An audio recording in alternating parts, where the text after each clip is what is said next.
സാറിപ്പം സ്വാഭാവികമായിട്ടും ഇസ്ലാം മതത്തിലാണെങ്കിലും ക്രൈസ്തവ വിശ്വാസത്തിലും ആദവും ഹവ്വയാണ് ആദ്യത്തെ രണ്ട് ഒരു സ്ത്രീയും ഒരു പുരുഷനും എന്ന രീതിയിലാണ് വിശ്വസിക്കുന്നത്.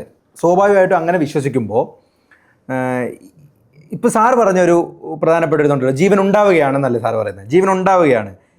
നമ്മുടെ ഇത്ര കാലഘട്ടത്തിലുള്ള നമ്മുടെ ജീവിത രീതിയോ അല്ലെങ്കിൽ ജീവിത ഇതും വെച്ച് നമുക്ക് മനസ്സിലാക്കാൻ ഒരു പുരുഷനും ചേർന്നാൽ ഒരു ജീവൻ ഉണ്ടാവില്ല. ഒരു സ്ത്രീയും പുരുഷനും ചേർന്ന് അവരുടെ കൃത്യമായിട്ടുള്ള ആ ബീജങ്ങൾ തമ്മിൽ ചേർന്നാൽ മാത്രമേ പുതിയൊരു ജീവൻ ഉണ്ടാവത്തുള്ളൂ.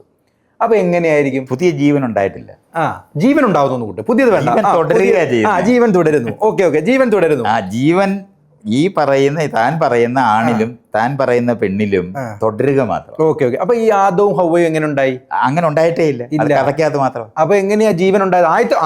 ജീവൻ ഉണ്ടാവണ്ടേ? അത് ആദ്യത്തെ ജീവൻ എങ്ങനെ ഉണ്ടായതിനെ പറ്റിയാ ഞാൻ ഈ നേരത്തെ പറഞ്ഞത്. അതപ്പോ ഇയാൾ ശ്രദ്ധിച്ചിട്ടില്ല. ശ്രദ്ധിച്ചു. ഞാൻ ഈ പറയുന്നത് പലതരം ഞാൻ എങ്ങനെയാണ് വെള്ളം രൂപപ്പെടുന്നത്. അതൊന്നും വേണ്ട, മനുഷ്യൻ എങ്ങനെ ഉണ്ടായി? മനുഷ്യൻ എനിക്കറിയണ്ടത് സാർ. എങ്ങനെ മനുഷ്യനുണ്ടായി?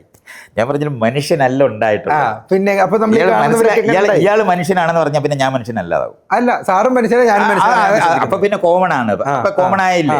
അങ്ങനെ കോമണാലിറ്റി പോയി വരുമ്പോൾ ആ കോമൺ അല്ലാതിരിക്കുന്ന വ്യത്യാസങ്ങളോടിരിക്കുന്നതിനെയാണ് പൊതുപൂർവികൻ എന്ന് നമ്മൾ പറയും.